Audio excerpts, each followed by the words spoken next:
Welcome to Bitesized Audio. I'm Simon Stanhope. I'm an actor and audiobook narrator, and I've recorded all the stories on this channel. Classic English short stories, mostly from the Victorian and Edwardian eras. If you enjoy this content, please subscribe, like, share, leave a comment if you'd like to, and thank you for listening.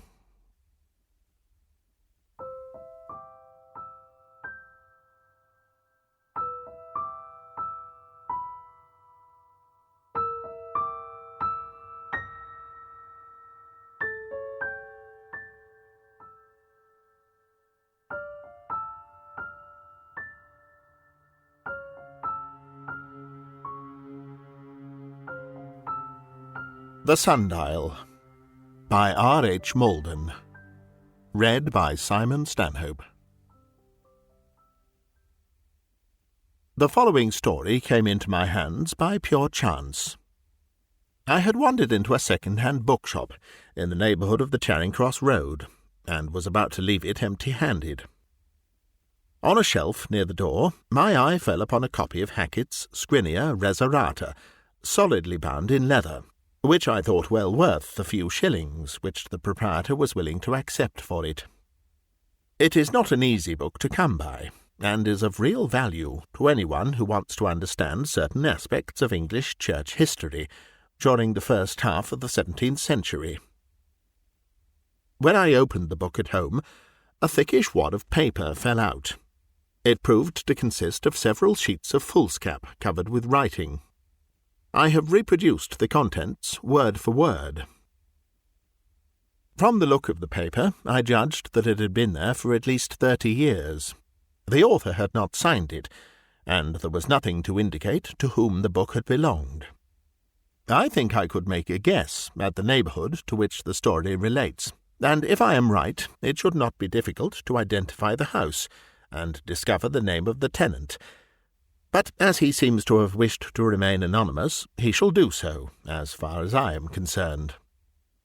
The form of the story suggests that he intended to publish it, probably in some magazine. As far as I know, it has not been printed before. I belong to one of the numerous middle-class English families, which for several generations have followed various professions with credit, but without ever attaining any very special distinction. In our own case, India could almost claim us as hereditary bondsmen. For more than a century, most of our men had made their way there, and had served John Company or the Crown in various capacities. One of my uncles had risen to be legal member of the Viceroy's Council. So, when my own time came, to India I went, in the civil service, and there I lived for 25 years. My career was neither more nor less adventurous than the average. The routine of my work was occasionally broken by experiences which would sound incredible to an English reader, and therefore need not be set down here. Just before the time came for my retirement, a legacy made me a good deal better off than I had had any reason to expect to be. So, upon my return to England, I found that it would be possible for me to adopt the life of a country gentleman, upon a modest scale, but with the prospect of finding sufficient occupation and amusement. I was never married, and had been too long out of England to have any very strong ties remaining. I was free to establish myself where I pleased, and the advertisements in the Field and Country Life offered houses of every description in every part of the kingdom. After much correspondence and some fruitless journeys, I came upon one which seemed to satisfy my requirements. It lay about 60 miles north of London, upon a main line of railway. That was an important point, as I was a fellow of both the Asiatic and Historical Societies, and had long looked forward to attending their meetings regularly. As a boy, I had known the neighbourhood slightly, and had liked it, though it is not generally considered beautiful. There were 2 packs of hounds within reach, which could be followed with such a stable as I should be able to afford. The house was an old one. It had been a good deal larger, but part had been battered down during the Civil War, when it was besieged by the parliamentary troops, and never rebuilt. It belonged to one of the largest landowners in the county, whom I will call Lord Rye. It generally served as the dower house of the family, but as there was at that moment no dowager countess, and as Lord Rye himself was a young man, and both his sisters were married, it was not likely to be wanted for some time to come. It had been unoccupied for nearly 2 years. The last tenant, a retired doctor, had been found dead on the lawn, at the bottom of the steps leading up to the garden door. His heart had been in a bad condition for some time past, so that his sudden death was not surprising, but the neighbouring village viewed the incident with some suspicion. 1 or 2 of the older people professed to remember traditions of trouble there in former years. This had made it difficult to get a caretaker, and as Lord Rye was anxious to let again, he was willing to take an almost nominal rent. In fact, his whole attitude suggested that I was doing him a favour by becoming his tenant. About 500 acres of shooting generally went with the house, and I was glad to find that I could have them very cheaply.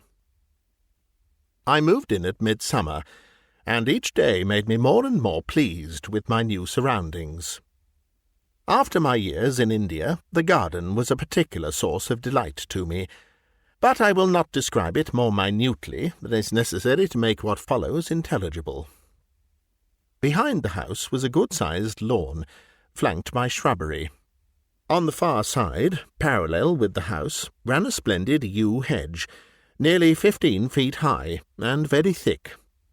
It came up to the shrubbery at either end, but was pierced by 2 archways about 30 yards apart, giving access to the flower garden beyond. Almost in the middle of the lawn was an old tree stump, or what looked like one, some 3 feet high. Though covered with ivy, it was not picturesque, and I told Lord Rye that I should like to take it up. "Do, by all means," he said. "I certainly should if I lived here. I believe poor Riley, the last tenant, intended to put a sundial there. I think it would look rather nice, don't you?" This struck me as a good idea. I ordered a sundial from a well-known firm of heliological experts in Cockspur Street, and ordered the stump to be grubbed up as soon as it arrived. One morning, towards the end of September, I woke unrefreshed after a night of troubled dreams. I could not recall them very distinctly, but I had seemed to be trying to lift a very heavy weight of some kind from the ground. But before I could raise it, an overwhelming terror had taken hold of me, though I could not remember why, and I woke to find my forehead wet with perspiration. Each time I fell asleep again, the dream repeated itself with mechanical regularity, though the details did not become any more distinct. So I was heartily glad it had become late enough to get up. The day was wet and chilly. I felt tired and unwell, and was, moreover, depressed by a vague sense of impending disaster. This was accentuated by a feeling that it lay within my power to avert the catastrophe, if only I could discover what it was. In the afternoon the weather cleared, and I thought that a ride would do me good. I rode fairly hard for some distance, and it was past 5 o'clock before I had reached my own bounds ditch on my way home. At that particular place a small wood ran along the edge of my property for about 1/4 of a mile. I was riding slowly down the outside, and was perhaps 100 yards from the angle where I meant to turn in, when I noticed a man standing at the corner. The light was beginning to fail, and he was so close to the edge of the wood that at first I could not be sure whether it was a human figure or only an oddly shaped tree stump, which I had never noticed before. But when I got a little nearer, I saw that my first impression had been correct, and that it was a man. He seemed to be dressed like an ordinary agricultural labourer. He was standing absolutely still, and seemed to be looking very intently in my direction. But he was shading his eyes with his hand, so that I could not make out his face. Before I had got close enough to make him out more definitely, he turned suddenly and vanished round the corner of the wood. His movements were rapid, but he somehow gave the impression of being deformed, though in what precise respect I could not tell. Naturally, my suspicions were stirred, so I put my horse to a canter. But when we had reached the corner, he shied violently, and I had some difficulty in getting him to pass it. When we had got round, the mysterious man was nowhere to be seen. In front, and on the left hand, lay a very large stubble field, without a vestige of cover of any kind. I could see that he was not crossing it, and unless he had flown, he could not have reached the other side. On the right hand lay the ditch bounding the wood. As is usual in that country, it was both wide and deep, and had some 2 or 3 feet of mud and water at the bottom. If the man had gone that way, he had some very pressing reason for wishing to avoid me, and I could detect no trace of his passage at any point. So there was nothing to be done but go home, and tell the policeman next day to keep his eyes open for any suspicious strangers. However, no attempts were made upon any of my belongings, and when October came, my pheasants did not seem to have been unlawfully diminished. October that year was stormy, and one Saturday night, about the middle of the month, it blew a regular gale. I lay awake long, listening to the wind, and to all the confused sounds which fill an old house in stormy weather. Twice I seemed to hear footsteps in the passage. Once I could have almost sworn my door was cautiously opened and closed again. When at last I dropped off, I was disturbed by a repetition of my former dream, but this time the details were rather more distinct. Again I was trying to lift a heavy weight from the ground, but now I knew that there was something hidden under it.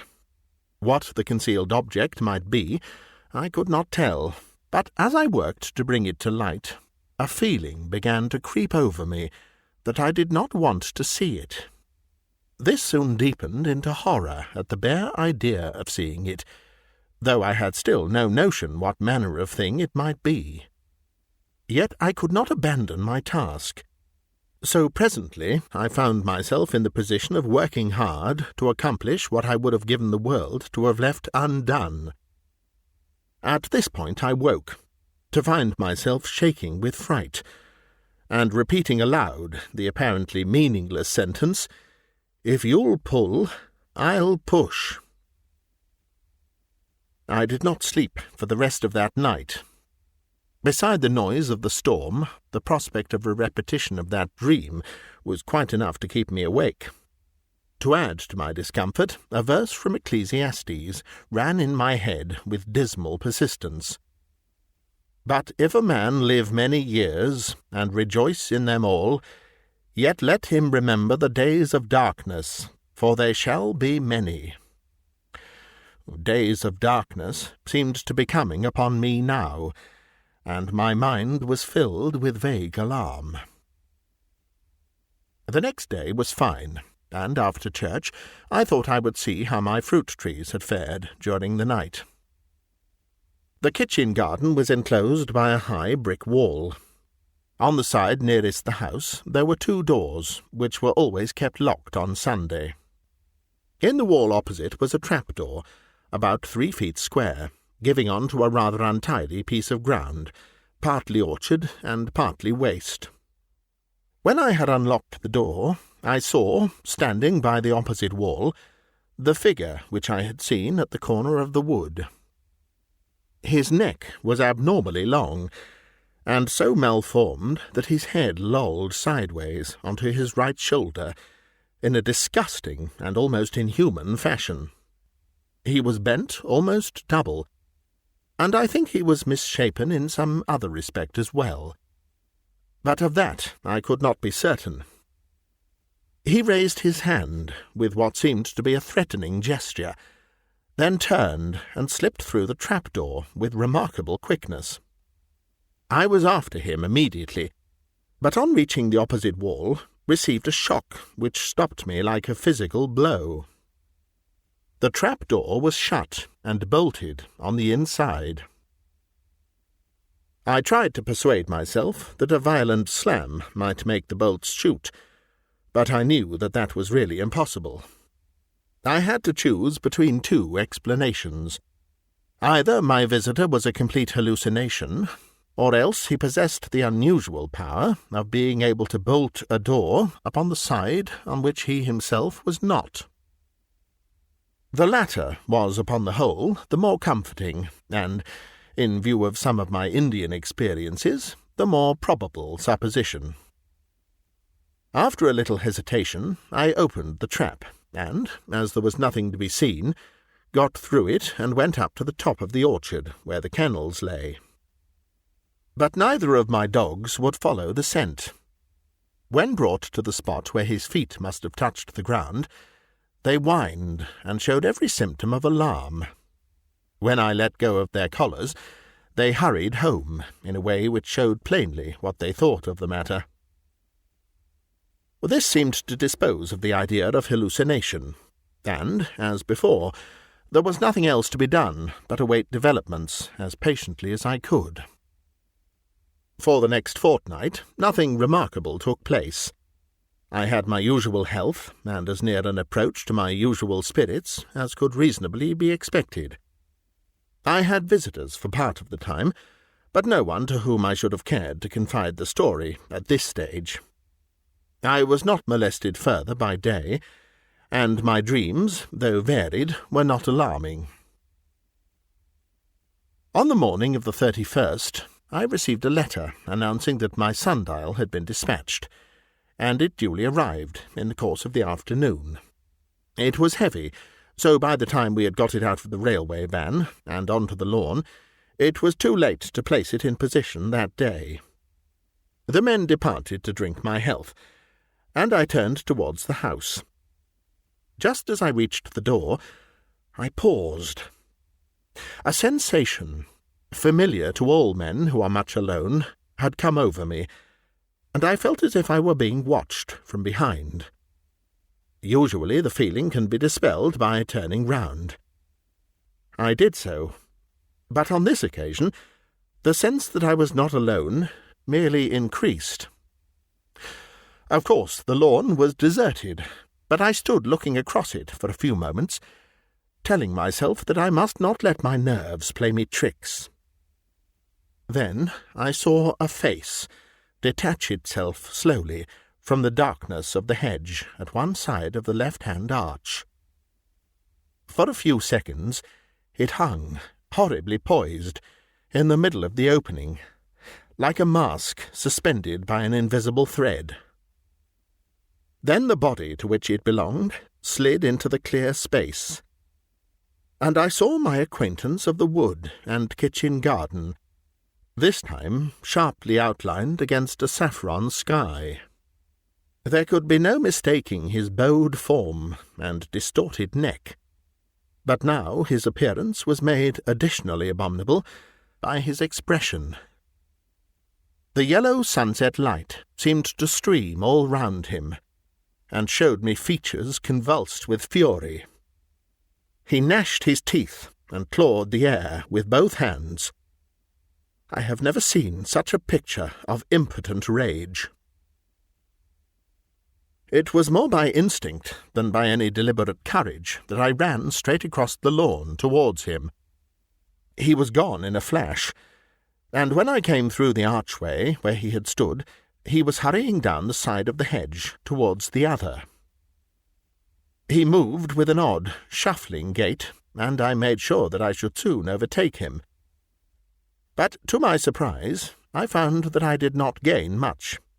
His limping shuffle took him over the ground as fast as I could cover it. In fact, when I reached the point from which I had started, I thought I had actually lost a little. When we came round for the second time, there was no doubt about it. This was humiliating, but I persevered, relying now on superior stamina. But during the third circuit, it suddenly flashed upon me that our positions had become reversed. I was no longer the pursuer. It, whatever the creature was now chasing me, and the distance between us was diminishing rapidly. I am not ashamed to admit that my nerve failed completely. I believe I screamed aloud. I ran on stumblingly, helplessly, as one runs in a dream, knowing now that the creature behind was gaining at every stride. How long the chase lasted, I do not know, but presently I could hear his irregular footstep close behind me, and a horrible dank breath played about the back of my neck. We were on the side towards the house, when I looked up and saw my butler standing at the garden door with a note in his hand. The sight of his prosaic form seemed to break the spell which had kept me running blindly round and round the hedge. I was almost exhausted, but I tore across the lawn, and fell in a heap at the bottom of the steps. Parker was an ex-sergeant of Marines, which amounts to saying that he was incapable of surprise, and qualified to cope with any practical emergency which could arise. He picked me up, helped me into the house, gave me a tumbler of brandy diluted with soda water, and fortified himself with another, without saying a word. How much he saw, or what he thought of it, I could never learn, for all subsequent approaches to the question were parried with the evasive skill which seems to be the birthright of all them that go down to the sea in ships. But his general view of the situation is indicated by the fact that he sent for the rector, not the doctor, and, as I learned afterwards, had a private conference with him before he left the house. Soon afterwards he joined the choir, or, in his own phrase, assisted with the singing in the chancel, and for many months the village church had no more regular or vocal attendant. The rector heard my story gravely, and was by no means disposed to make light of it. Something similar had come his way once before, when he had had the charge of a parish on the Northumbrian border. He was confident, he said, that no harm could come to me that night if I remained indoors, and departed to look up some of his authorities on such subjects. That night was noisy with wind, so the insistent knocking which I seemed to hear during the small hours at the garden door and ground-floor windows, which were secured with outside shutters, may have had no existence outside my imagination. I had asked Parker to occupy a dressing-room opening out of my bedroom for the night. He seemed very ready to do so, but I do not think that he slept very much either. Early next morning the rector reappeared, saying that he thought he had got a clue, though it was impossible to say yet how much it might be worth. He had brought with him the first volume of the parish register, and showed me the following note on the inside of the cover. October 31st, 1578. On this day, John Croxton, a poor man, hanged himself from a beam within his house. He was a very stubborn popish recusant, and ye manner of his death was in accord with his whole life. He was buried that evening at ye crossroads. It is unfortunate, continued the rector, that we have no 16th century map of the parish, but there is a map of 1759, which marks a hamlet at the crossroads, just outside your gate. The hamlet doesn't exist now. You know that the population hereabouts is much less than it used to be, but it used to be called New Cross. I think that must mean that these particular crossroads are comparatively recent. Now, this house is known to have been built between 1596 and 1602.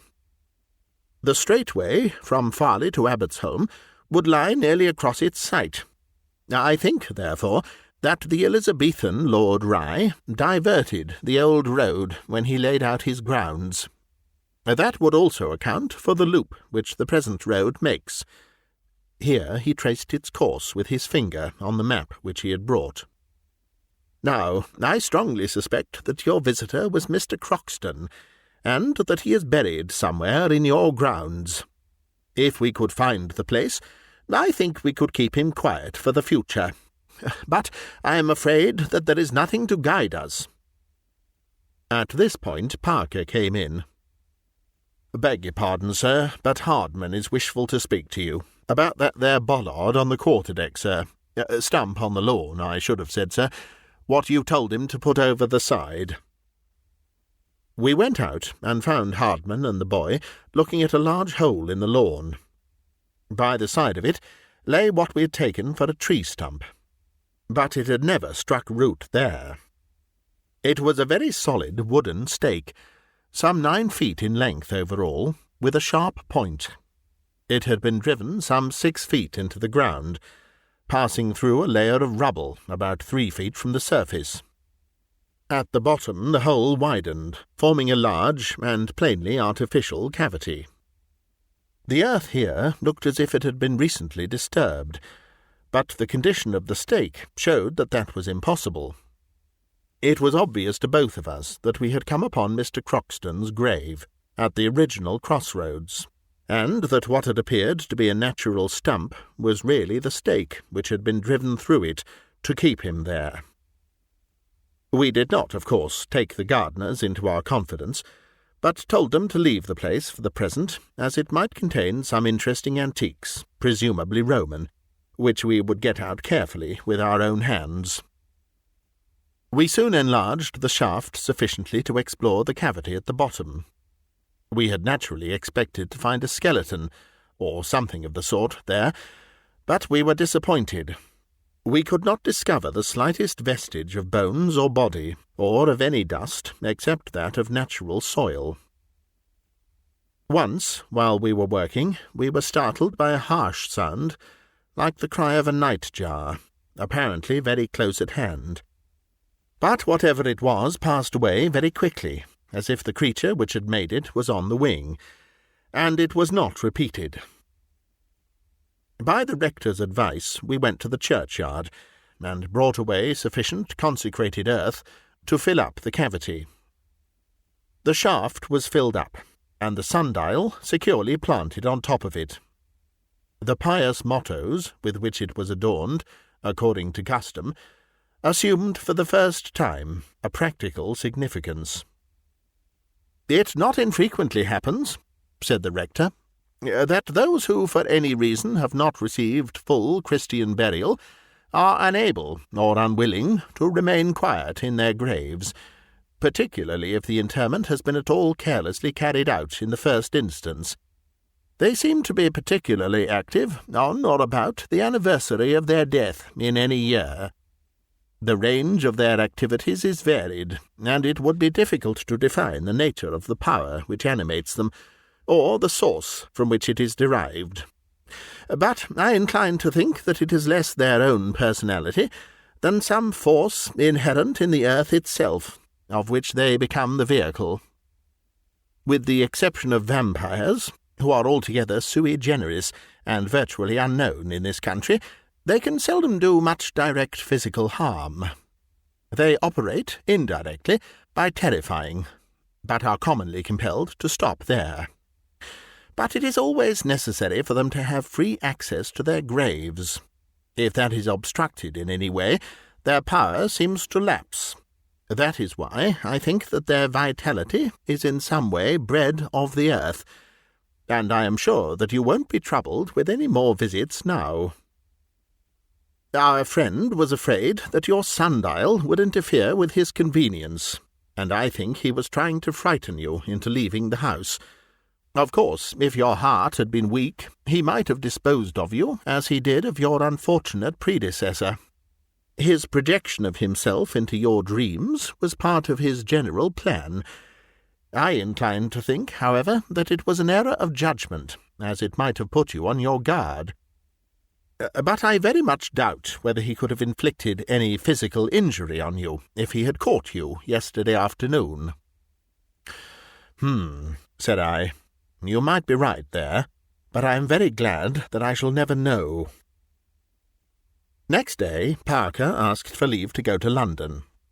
He returned with a large picture, representing King Solomon issuing directions to a corvée of demons of repellent aspect, whom he had, according to a well-known Jewish legend, compelled to labour at the building of the temple. This he proceeded to affix with drawing-pins to the inside of the pantry door. He called my attention to it particularly, and said that he had got it from a Jew whom he had known in Malta, who had recently opened a branch establishment in the Whitechapel Road. I ventured to make some comment on the singularity of the subject, but Parker was, as usual, impenetrable. "Begging your pardon, sir," he said, "there's some things what a civilian don't never have no chance of learning, not even if he had the brains for it. I done my 21 years in the service, in puris naturalibus, all the time, as the saying is, and," pointing to the figure of the king, "you may lay to it that there man knew his business."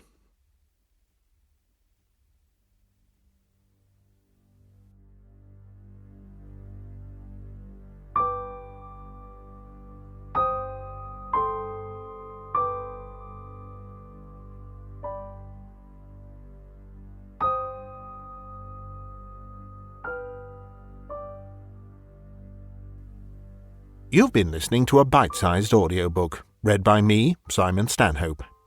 If you enjoy these stories and would like to help me to keep producing new content, you can find links in the video description to my Patreon page, or to buy me a coffee. Another way to support me is through my Bandcamp page, bitesizedaudio.bandcamp.com, where you can hear my narrations of many more classic short stories, as well as purchase and download them to keep. This recording is copyright Bitesized Audio 2025. Thank you for listening.